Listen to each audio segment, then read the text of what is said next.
Hello everyone and welcome back to another Babbling Irons video with myself and Sloth today. Are we being too ruthless, Sloth, in this transfer market, or is it actually a good, refreshing thing? Latest rumours and news is that Kurt Zuma might be on his way out, and Lopetegui's kind of said, no, I don't want you in my squad. If you're going to go on a free, so be it. We just want you, gone. He's got a year left on his contract. So again, it comes down to that ruthlessness of it being proactive with a new manager coming in and aligning on what our goals are. Even someone like Thomas Souček has been rumoured that he could be departing before the end of this transfer window. So do you like the ruthlessness that we're showing to this transfer window stuff?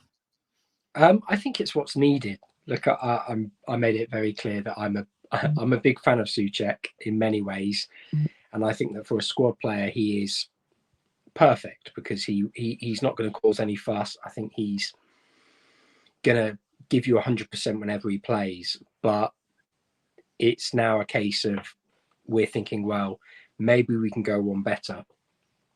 And I think it's just such a big change from last season under Moyes, and we look at some of the players that you could argue he kept on a bit too long, or even Zuma himself, the captaincy awarding him that, and choosing not to sell him when you could argue that that was the better move. I think that this sort of ruthlessness is necessary, but I think it's probably it's so much for one window. That's what I think is the worry for a lot of people, is that it's a huge turnover in players that we're going to be seeing. And if Zuma and Souček were to leave, Soufal were to leave, those kind of things, then you're pretty much, you're changing so much in the dressing room and around the training ground, but also the spine of that team. So it's such a big overhaul that it's a bit worrying. Do you think that because it's a new manager, the overhaul of players is less important because the philosophy and the ideas of, the way we play, the structure is changing? So I guess there's an argument that, these players are different anyway. So, the likes of Zuma, Souček, even someone like whufc could potentially be leaving this window if we bring in a right back that's going to take his number one spot. So again, time and a change, things change. You have to be ruthless in business, especially in football business. But because it's a new manager coming in and a new way of approaching things, it's kind of a fresh, clean slate for everyone within the current squad. So do you think it makes it less important that we're making this many changes in the transfer window? I think you could argue that. I think that when you have the stability of figureheads like Noble at the club, who are there basically to help the players settle, recruit, and assess their suitability for the club, they'll know what it takes, and they'll be there to try and help them ease in. So I think that it's going to be something that players will inevitably take time to settle, and I think that's modern day football. It's a transition into any league, but into the Premier League, you could argue that there's a bigger transition than most leagues. I think that's probably narrowing over the past few years. But do you think it's also less important that because, you look at likes of Zuma and Souček, yes, they were starters a lot under David Moyes, but the rest of the spine of the squad is actually staying and is actually going to be part of that starting 11 or in the squad now. The likes of Antonio, he's going to be staying, whether that's a starter or not. You've got, Alvarez staying in the middle, Kudus, Paqueta, Bowen, all of as you mentioned, that spine is still intact. Areola's still in goal. And we've just kind of added to it. So now it looks like we're at the stage of the transfer window where we can afford to try and move on someone like Zuma or Souček if a suitable replacement comes up, and we've kept that core squad intent as well. I think the key element is that we've kept the core quality players, and it's not me trying to disrespect Zuma or Souček, because I think that they've both had massive impacts on the club. 100%. And Zuma is arguably one of the most important centre-backs from the past sort of 10 years at the club. So I think that it's just a case of that big transition and the size of the transition being most people's worries. The quality of the core quality of the squad is going to stay, and that's what's important. So you're just kind of hoping that we can get the best amount for these players that we can reinvest. But I think it's everyone will be thinking of how Tottenham spent the Gareth Bale money and that sort of transition after that.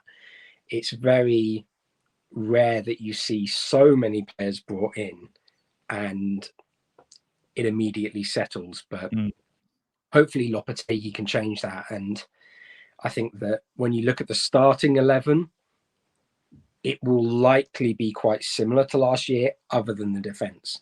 Yeah, exactly. So with the decision to sell Zuma and potentially the decision to sell Souček, if we can bring in another midfielder to play for him, there's that palsy lift again. Let's start with Zuma. Right decision to move him on right now? 100%. I think it was the wrong decision to keep him last year as well. I mean, you just look at how poor our defence was. I think we could have sold him last summer and easily replaced him, to be brutally honest. I think that if we can get any sort of fee for him, that's a bonus.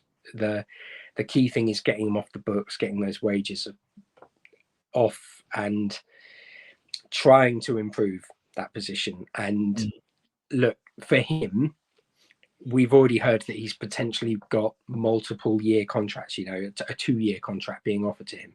I think it's a great move for him. He's going to go there. He's not going to have to pay any tax. The warm weather's going to be a bit better on his knee, and he's Muslim himself. So, being in a devoutly Muslim country, that's going to do him the world of good as well. And I think that it's the right time. Let's just hope we get a good deal. This video is sponsored by Emotive. Emotive provide cutting-edge digital services, solutions, and training to companies and businesses of all sizes. Emotive have worked with some fantastic brands in the past, as you can see behind me, the likes of Apple, Google, Tesco, and of course, Babylon Irons. Emotive offer 4 key services, the first being digital solutions, the second being professional training and coaching, the third being fractional experts, and the fourth being AI readiness. We're going to be working with Emotive on our channel to improve how we showcase the data to you guys in our breakdown videos and data analysis videos. If you want to find out more information about how Emotive can work with you, make sure to scan the QR code now, which will take you to emotivetouch.com, where you can find out more details about the company, and the link will be in the description. A massive thank you to Emotive once again for sponsoring this video, and let's get back to it.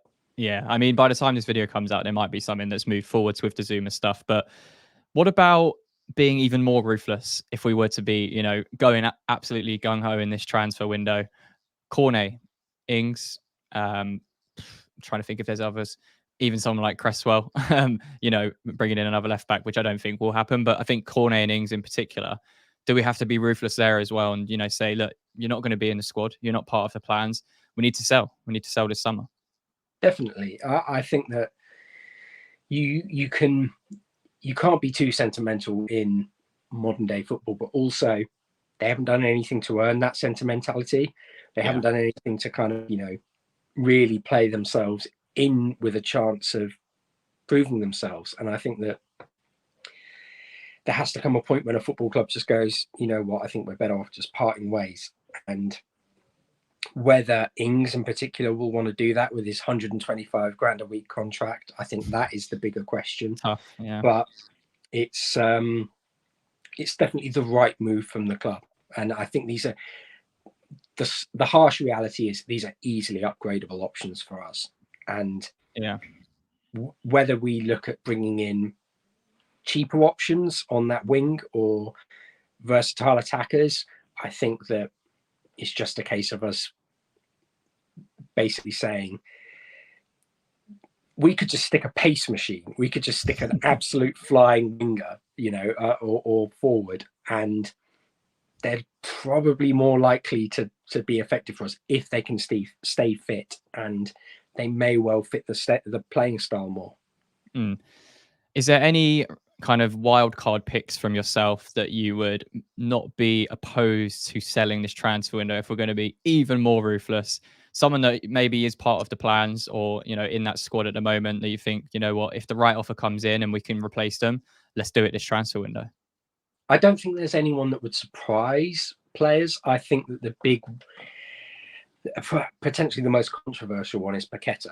If a big offer came in for Paqueta, I'd look to move him along, just because I think that the question marks over him are so big that, potentially if a £80 million offer came in, I'd say begrudgingly, yeah, because the chances of him being banned, well, even if it was a small chance, it's still a possibility. So I potentially look to move him along, but I think that's not going to happen, because every club is aware of the potential ban. But I think that there's no one that anyone watching won't expect me to say. I think Aguerd is probably the one that we could potentially get the most money for, and he's the one that I would probably be most happy with selling, just because I think that while he has the pace and ball playing ability to suit Lopetegui, his happiness, comfort carrying the ball, that is important. I think the way that he kind of down tools, or reportedly was a bad figure in the dressing room under Moyes, but also some of his defensive choices, I just don't know if he's right for the Premier League. I think he might be for a top side who don't have to defend as much, but I think some of the sheer lack of physicality that he showed, or judgment in his decision making, particularly the Newcastle goal, is the one that always comes to mind. Just stick your head on the bit and you've solved the problem before there is one. That for me is just basic defending, and I think that you can improve upon that really easily. Yeah, I think for me, being ruthless in this transfer window is not just selling players, but also signing the players that we needed to.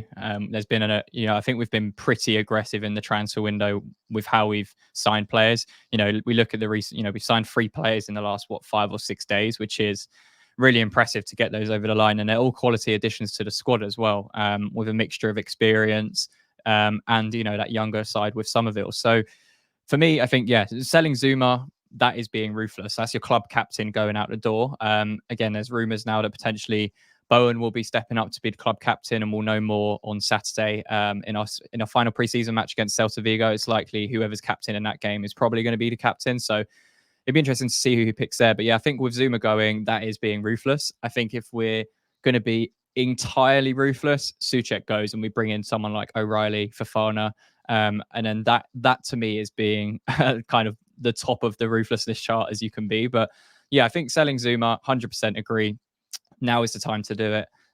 Just get him off the wages. His contract expires next season anyway, so it could free up funds, and we could be able to bring in a centre back as well with like a loan to option to buy. So yeah, I like it. I think the ruthlessness has been good. It's been needed, and this squad still has a lot of work to do. And it's still very early days in the Lopetegui era, so we're not going to judge him too quickly from what we've seen so far in pre-season, as we've alluded to, mainly about fitness, and we haven't seen the bulk of the squad together yet. So yeah, let us know down below in the comments. What do you think of West Ham's transfer strategy so far and the ruthlessness of it? Are you happy with how we've conducted ourselves so far? Is there more work still to do?